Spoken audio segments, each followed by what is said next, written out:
तो यहाँ पर हमारा पहला चैप्टर है introduction to internet of things, और इंटरनेट ऑफ थिंग्स को शॉर्ट में आईओटी भी कहते हैं। ठीक है, आईओटी यानी इंटरनेट ऑफ थिंग्स, आपको पता है, क्लियर है।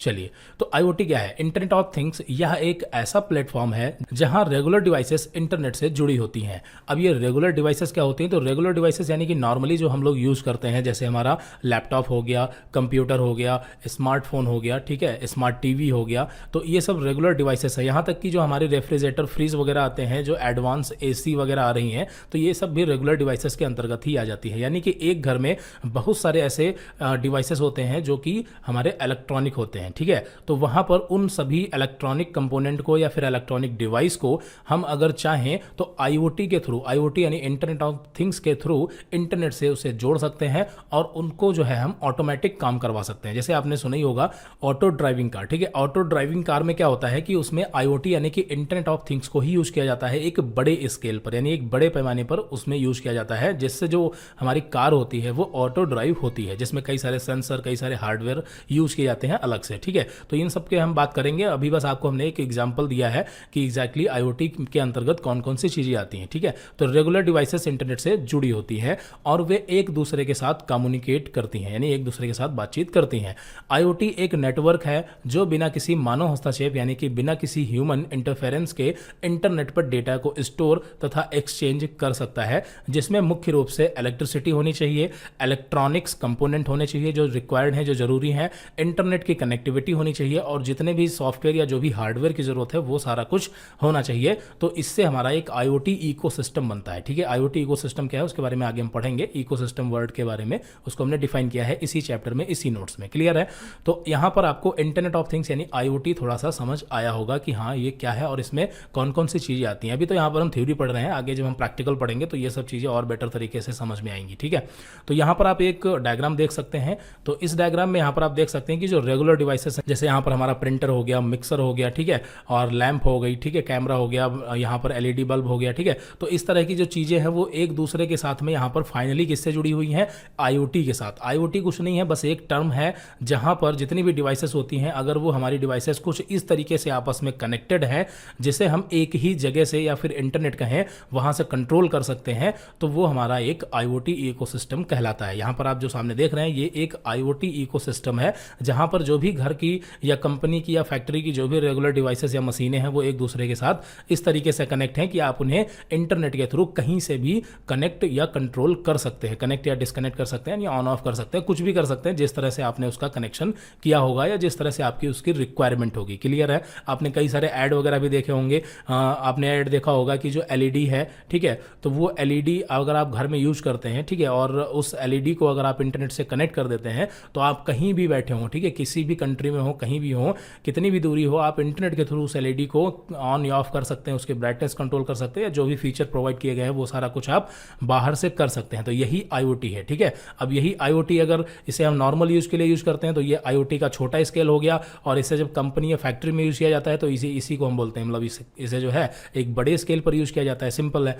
फिर उसके बाद यहां पर बताया गया है कि इंटरनेट ऑफ थिंग्स में थिंग्स वर्ड का मतलब दिन भर के जीवन में किसी भी चीज से है जिसे इंटरनेट के माध्यम से एक्सेस या फिर कनेक्ट किया जा सकता है। और आईओटी शब्द का विकास सबसे पहले केविन एस्टन ने 1999 में किया था। ठीक है, तो ये हो गई पूरी आईओटी का इंट्रोडक्शन। ठीक है, क्लियर है। फिर यहां पर इसके कुछ एडवांटेज और डिसएडवांटेज बताए गए हैं। तो सिंपल एडवांटेज और डिसएडवांटेज है। तो यहां पर पहला हमारा एडवांटेज क्या है? Improved customer engagement, speed, automation, easy access, M2M communication. M2M का मतलब मशीन टू मशीन, जहां पर ह्यूमन इंटरफेरेंस की जरूरत नहीं है, मशीन दूसरी मशीन से आपस में ही बातचीत कर लेते हैं डेटा के अकॉर्डिंग। ठीक है, फिर इनहैंस डेटा कलेक्शन। और यहां पर डिसएडवांटेज की बात करें तो सिंपल है, security, privacy, complexity, unemployment, dependency. ठीक है, तो ये इसके क्या है? डिसएडवांटेज है। क्लियर है। चलिए यहां पर आगे बढ़ते हैं। फिर हमारा अगला टॉपिक है कैरेक्टरिस्टिक्स ऑफ आईओटी, यानी कि आईओटी की विशेषताएं। तो इंटरनेट ऑफ थिंग्स यानी आईओटी का अर्थ ऐसी डिवाइसेस से है जो इंटरनेट से जुड़ी होती है, और आईओटी के अंदर ऐसी डिवाइसेस आती है जिनके द्वारा वायरलेस नेटवर्क में डेटा को सेंड तथा रिसीव किया जा सकता है। ठीक है, यहाँ पर एक आप डायग्राम देखेंगे तो यहाँ पर आप इस डायग्राम को देख के समझ सकते हैं। इसमें बताया गया है कि कोई भी डिवाइस हो, कुछ भी हो, एनीथिंग, एनी डिवाइस, ठीक है, उसे आप इंटरनेट से कनेक्ट कर सकते हैं। वही हमारा क्या होता है? इंटरनेट ऑफ थिंग्स होता है, यानी कि आईओटी। IoT। फिर यहाँ पर IoT की यहाँ पर विशेषताएं दी गई है जो कि यहाँ पर टॉपिक वाइज है। सबसे पहले कनेक्टिविटी। IoT की सबसे महत्वपूर्ण विशेषता कनेक्टिविटी होती है। IoT डिवाइसेस और उनके कंपोनेंट जैसे sensor, compute engine, data hub आदि एक दूसरे के साथ कनेक्ट होते हैं और IoT डिवाइसेस एक दूसरे के साथ radio waves, Bluetooth, wifi, Li-Fi आदि के द्वारा कनेक्ट होती हैं। तो यहाँ पर सिंपली कनेक्टिविटी के बारे में बताया गया है कि जो हमारे IoT कंपोनेंट होते हैं यानी कि जो हार्डवेयर होते हैं जैसे सेंसर हो गया, कंप्यूट इंजन यानी कि एक तरह से CPU हो गया और डेटा हब्स, ठीक है, ये सारी चीज़ें जो है वो एक दूसरे से कनेक्ट होती हैं और उसको कनेक्ट करने के लिए हमें किसी ना किसी नेटवर्क की ज़रूरत होगी। तो IoT डिवाइसेस या तो रेडियो वेव्स के जरिए या ब्लूटूथ के जरिए या वाईफाई या फिर लाईफाई या इसके अलावा और भी कई सारे जो है नेटवर्क होते हैं, ठीक है, उनके बारे में हम इसी चैप्टर में आगे पढ़ेंगे कनेक्टिविटी में। तो ये अभी यहाँ पर सिर्फ ब्रीफ में इंट्रोडक्शन है, क्लियर है। तो कनेक्टिविटी के बारे में आपको यहाँ पर क्लियर हो गया होगा।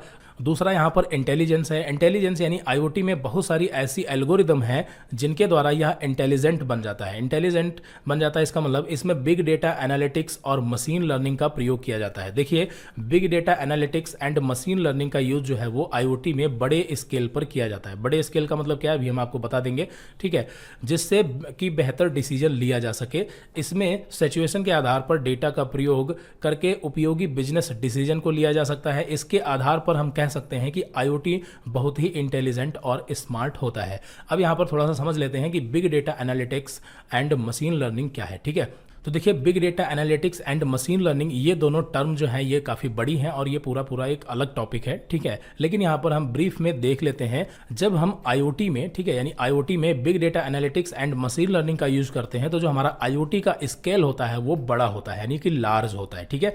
तो यहाँ पर हमें बिग डेटा एनालिसिस और मशीन लर्निंग की ज़रूरत पड़ती है। एग्जाम्पल के लिए यहाँ पर मान लेते हैं जैसे आप यूट्यूब पर या फिर इंटरनेट पर, ब्राउज़र पर किसी भी वेबसाइट को या कहीं भी कुछ भी विजिट करते हैं तो आपने नोटिस किया होगा कि ज़्यादातर ऐड जो देखने को मिलते हैं वो आपके यूज़र फ्रेंडली होते हैं। यूज़र फ्रेंडली का मतलब कि सबसे यहाँ पर अगर बेस्ट एग्जांपल की बात करें तो आपने नोटिस किया होगा कि यूट्यूब पर जितने भी ऐड आते हैं, ठीक है, जितने भी ऐड आते हैं तो वहाँ पर आपको मान के चलिए 95% आपको अपनी रीजनल लैंग्वेज में वो ऐड देखने को मिलेंगे। यानी कि अगर आप हिंदी समझते हैं तो आपको 95% चांसेस है कि आपको हिंदी में वाले जो ऐड हैं वो देखने को मिलेंगे या फिर इंग्लिश वाले ऐड देखने को मिलेंगे।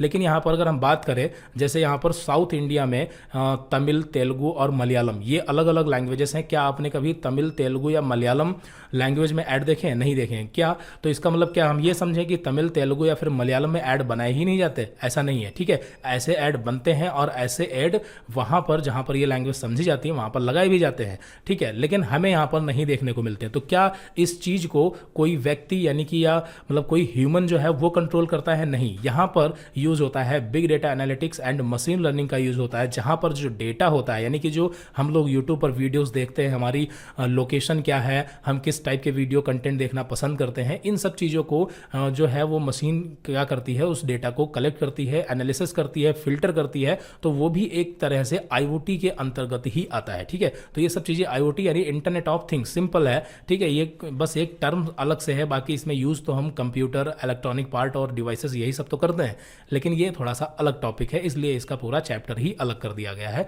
और इसे एक नया नाम दे दिया गया IoT, क्लियर है। लेकिन है सब उन्हीं चीज़ों का कॉम्बिनेशन जो हम डेली लाइफ में यूज़ करते हैं, बस उसमें धीरे धीरे चीज़ें जो है वो इंप्रूवमेंट कर रही हैं। तो यहाँ पर आपने एक एग्जाम्पल देखा कि यहाँ पर किस तरह से हमारा जो डेटा होता है वो फिल्टर किया जाता है और इसे कोई ह्यूमन कंट्रोल नहीं करता, क्योंकि कर भी नहीं सकता, ठीक है, क्योंकि इतना सारा डेटा होता है।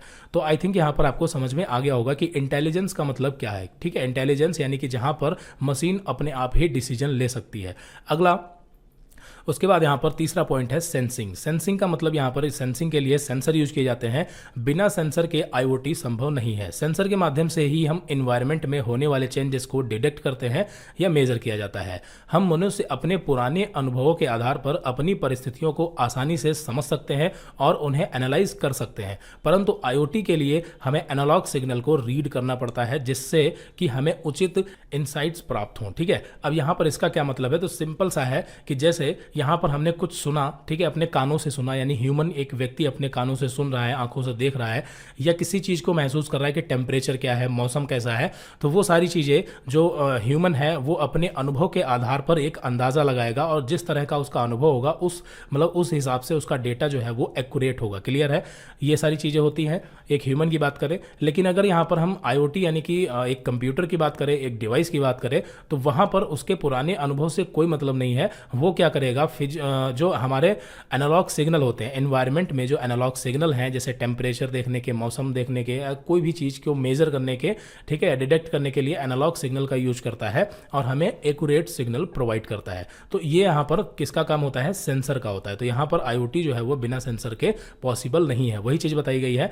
तो यहाँ पर अलग अलग टाइप के बहुत सारे सेंसर होते हैं जिनका यूज़ हम अलग अलग फील्ड में करते हैं। हम किसी विशेष प्रॉब्लम के आधार पर डेटा को कलेक्ट करने के लिए यहाँ पर हम electrochemical, gyroscope, pressure, light sensor, GPS, RFID आदि का इस्तेमाल करते हैं। इसके अलावा और भी बहुत सारी कैटेगरी है सेंसर्स की, ठीक है। सेंसर का मतलब सीधा है सेंसर जो कि डेटा को सेंस करता है। एग्जांपल के लिए एक कार है जो कि ऑटो ड्राइविंग कार है, ठीक है। ये कार जो है ये ऑटो ड्राइविंग कार है और यहाँ पर ये रोड पर चल रही है। मान लेते हैं कि सामने यहाँ पर स्पीड ब्रेकर है या फिर सिग्नल है, तो सेंसर जो यहाँ पर जो कार का सेंसर होगा वो सेंस करेगा कि आगे स्पीड ब्रेकर है नहीं है, आगे सिग्नल है या फिर नहीं है, और उस सेंसर जो हमारा सेंसर होगा वो डेटा को कलेक्ट करेगा, यानी स्पीड ब्रेकर है या नहीं है, या सिग्नल है या नहीं है, इन दोनों चीज़ों को वो सेंस करके डेटा कलेक्शन जो है वो आगे ट्रांसफर करेगा, जहां पर CPU यानी कि जो हमारा माइक्रो कंट्रोलर या जो भी चीज़ें हमने लगा रखी होंगी प्रोसेसिंग के लिए, ठीक है, वो प्रोसेस करेगा और उस हिसाब से हमारा रिजल्ट आएगा। क्लियर है? तो ये काम होता है मेनली सेंसर का, जो कि फिजिकल एनवायरनमेंट से डेटा को कलेक्ट करता है। फिर यहाँ पर अगला पॉइंट है डायनेमिक नेचर, यानी IoT की एक विशेषता यह है कि नेचर डायनेमिक होता है इसका, ठीक है। और IoT में डेटा को इस प्रकार कलेक्ट और कन्वर्ट किया जाता है जिससे कि बिजनेस डिसीजन को लिया जा सके।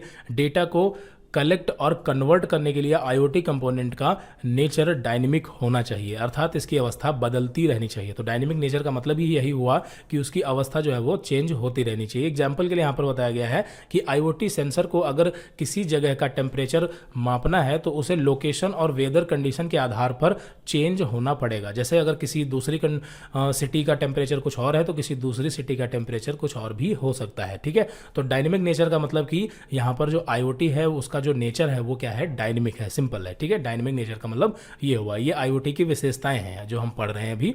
फिर उसके बाद अगला पॉइंट है स्केल। स्केल के बारे में हम 2-3 बार डिस्कस कर चुके हैं पीछे, यानी IoT का एक स्केल जो कि नॉर्मली हम घर वगैरह में यूज करते हैं उसका स्केल छोटा होता है, और उसे अगर हम फैक्ट्री या कंपनी में यूज करते हैं तो उसका स्केल बड़ा होता है, ठीक है। तो ये स्केल होता है, मतलब IoT का अलग अलग स्केल है और उस हिसाब से उसमें अलग टाइप के हार्डवेयर और सॉफ्टवेयर का यूज़ किया जाता है। फिर उसके बाद सिक्योरिटी की बात करें तो सिक्योरिटी हर चीज़ में होनी चाहिए। तो यहाँ पर IoT की एक मुख्य विशेषता है कि इसकी सिक्योरिटी है। IoT डिवाइसेस में बहुत सारे सिक्योरिटी थ्रेट्स होते हैं और इन थ्रेट्स यानी कि खतरों से बचना बहुत ही जरूरी होता है। इसमें सेंसिटिव इंफॉर्मेशन को ट्रांसफर किया जाता है।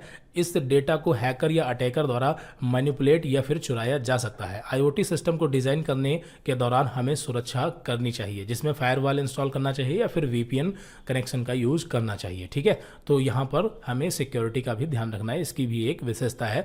अगला यहाँ पर है कम्युनिकेशन, ठीक है। कम्युनिकेशन, डिवाइसेस एक दूसरे के साथ कम्युनिकेट करने के लिए कनेक्ट होती है और कम्युनिकेशन बड़ी दूरी और छोटी दूरी का भी हो सकता है। मतलब जो कम्युनिकेशन है वो छोटी दूरी या फिर बड़ी दूरी का भी हो सकता है, जिसमें हम वाईफाई या फिर LPWAN यानी कि low power wide area network, इन सब चीज़ों का इस्तेमाल करते हैं। और भी कई नेटवर्क हैं कम्युनिकेशन के लिए, जो नेटवर्क हम यूज करेंगे उनके बारे में आगे हम इसी चैप्टर में पढ़ेंगे। फिर उसके बाद लास्ट पॉइंट यहाँ पर है स्केलेबिलिटी, यानी IoT इंफ्रास्ट्रक्चर में प्रतिदिन चीज़ें यानी कि थिंग्स बढ़ती जा रही हैं, इसलिए IoT का सेटअप ऐसा होना चाहिए जो बड़े एक्सपेंशंस यानी कि विस्तार को भी हैंडल कर सके, ठीक है। स्केलेबिलिटी का मतलब सीधा है कि नई नई सेंसर, नई नई चीज़ें जो है आगे इन्वेंट हो रही हैं, तो हमें अपना कनेक्शन, अपना सेटअप इस तरह से रखना चाहिए ताकि उसमें हम कोई भी फेरबदल, चेंजेस फ्यूचर में कर सकें, ठीक है। तो ये सब IoT की विशेषताएं थी। फिर यहाँ पर बताया गया है हाउ IoT वर्क, यानी IoT काम कैसे करती है। तो देखिए IoT काम कैसे करती है वो तो हम प्रैक्टिकल लेवल पर पढ़ेंगे ही, लेकिन यहाँ पर अभी हम थ्योरी लेवल पर पढ़ेंगे कि काम करने के लिए उसमें कितने इंपॉर्टेंट पार्ट होते हैं और वो क्या है, उनके बारे में देखना है। तो देखिए पूरी IoT process smartphone, smart watch, electronic उपकरण जैसे TV, वॉशिंग मशीन जैसे उपकरणों से शुरुआत होती होती है जो आपको IoT प्लेटफॉर्म के साथ कम्युनिकेट करने में हेल्प करते हैं। ठीक है, तो ये जितनी भी चीज़ें यहाँ पर डिस्कस की गई हैं ये लगभग सभी के घरों में नॉर्मली होती हैं और इन्हीं को कनेक्ट करना ही एक IoT मतलब के अंतर्गत IoT इकोसिस्टम बनता है। ठीक है, तो यहाँ पर 4 फंडामेंटल बताए गए हैं, 4 fundamental component of IoT system. ठीक है, यहाँ पर पहला है सेंसर एंड डिवाइसेस। अब यहाँ पर एग्जैक्टली ये बताया गया है कि अगर हमें एक IoT सिस्टम बनाना है, ठीक है, IoT का सेटअप करना है तो उसके लिए कौन कौन सी चीज़ों की जरूरत पड़ेगी। तो पहला है सेंसर या डिवाइसेस। सेंसर कहें या डिवाइसेस, सेंसर जो है वो डिवाइसेस तो होते ही हैं। तो यहाँ पर सेंसर या डिवाइस एक प्रमुख एलिमेंट है जो आपको आसपास के वातावरण से लाइव डेटा कलेक्ट करने में हेल्प करते हैं। ठीक है, इस डेटा में जटिलता के विभिन्न स्तर हो सकते हैं। यह एक सिंपल टेम्परेचर मॉनिटरिंग सेंसर हो सकता है, यह वीडियो फीड के रूप में हो सकता है। एक उपकरण में विभिन्न प्रकार के सेंसर हो सकते हैं जो संवेदन यानी कि सेंसिंग के अलावा कई कार्य करते हैं। एग्जाम्पल के यहाँ पर बताएगा, मोबाइल फोन एक ऐसा उपकरण है जिसमें GPS, कैमरा जैसे कई सेंसर लगे होते हैं। ठीक है, तो यहाँ पर सेंसर का मतलब सीधा है जो डेटा को एनवायरनमेंट से सेंस करते हैं यानी कि कैप्चर करते हैं। क्लियर है, तो वही हमारे होते हैं सेंसर और अलग अलग काम के लिए अलग अलग टाइप के सेंसर का यूज़ किया जाता है जिनके बारे में हम आगे प्रैक्टिकली देखेंगे। ठीक है, जो हमारे सेंसर होते हैं उनके बारे में आगे हम प्रैक्टिकली देखेंगे क्योंकि ये सारी चीज़ें प्रैक्टिकल लेवल पर भी हम पढ़ेंगे। फिर उसके बाद यहाँ पर सेंसर और डिवाइसेस के बारे में आपको एक्जैक्टली पता चल गया। सेंसर क्या है? हार्डवेयर है। ठीक है, जिसका काम क्या है? डेटा को इनपुट लेना, एनवायरनमेंट से डेटा को कैप्चर करना, सीधी सी बात है। ठीक है, तो यहाँ पर ये IoT का एक एलिमेंट है और मेन एलिमेंट है। फिर दूसरे नंबर पर बात करते हैं कनेक्टिविटी की। कनेक्टिविटी का मतलब ये है कि घर में जितनी भी डिवाइसेस है, जैसे वॉशिंग मशीन हो गई, रेफ्रिजरेटर हो गया, ठीक है, आपका स्मार्टफोन हो गया, स्मार्ट टीवी हो गया, या बहुत सारी डिवाइसेस हैं, तो उन्हें आप आपस में एक दूसरे के साथ कनेक्ट कैसे करेंगे? ठीक है, ब्लूटूथ के जरिए कनेक्ट करेंगे, वाईफाई के जरिए कनेक्ट करेंगे, सैटेलाइट नेटवर्क से कनेक्ट करेंगे, कैसे कनेक्ट करना चाहते हैं, वो होती है कनेक्टिविटी। और इसके बारे में हम आगे प्रैक्टिकल लेवल पर देखने वाले हैं। ठीक है, तो यहां पर कनेक्टिविटी का मतलब आपको समझ आ गया होगा कि सभी कलेक्टेड डेटा को क्लाउड इंफ्रास्ट्रक्चर में भेजा जाता है। अब क्लाउड इंफ्रास्ट्रक्चर क्या है? कुछ नहीं है, यानी कि जो अपना डेटा है उसे हम इंटरनेट पर भी भेज सकें या फिर उसे रिसीव कर सकें, तो वो क्लाउड इंफ्रास्ट्रक्चर के अंतर्गत आ जाता है। तो उसके लिए फिर हमें WAN यानी कि इंटरनेट वाइड एरिया नेटवर्क की भी जरूरत पड़ती है। ठीक है, तो यहां पर संचार के विभिन्न माध्यमों का उपयोग करके सेंसर को क्लाउड से जोड़ा जाना चाहिए और इन संचार माध्यमों में सैटेलाइट नेटवर्क, ब्लूटूथ, वाईफाई और WAN आदि ये सब शामिल है। तो ये बात हो गई कनेक्टिविटी की। फिर उसके बाद डेटा प्रोसेसिंग। तो डेटा प्रोसेसिंग के लिए यहाँ पर जाहिर सी बात है कि प्रोसेसर यूज करेंगे। ठीक है, जिसे हम नॉर्मली CPU कहते हैं, हमारे लैपटॉप, फोन और कंप्यूटर में भी होता है और IoT में भी होता है। ठीक है, क्योंकि IoT में यूज तो सारी चीज़ें लगभग यही होती है। तो यहाँ पर डेटा प्रोसेसिंग, एक बार जब डेटा कलेक्ट हो जाता है और यह क्लाउड पर पहुंच जाता है तो सॉफ्टवेयर कलेक्टेड डेटा पर प्रोसेसिंग करता है। यह प्रक्रिया केवल टेम्परेचर की जांच कर सकती है और AC या हीटर जैसे उपकरणों पर उसे रीड किया जा सकता है। हालांकि यह कभी कभी बहुत जटिल भी हो सकता है, जैसे वीडियो पर कंप्यूटर विजन का उपयोग करके ऑब्जेक्ट की पहचान करना। ठीक है, तो डेटा प्रोसेसिंग कुछ नहीं है, मतलब इसमें डेटा जो आपका होता है उसे प्रोसेस करना होता है।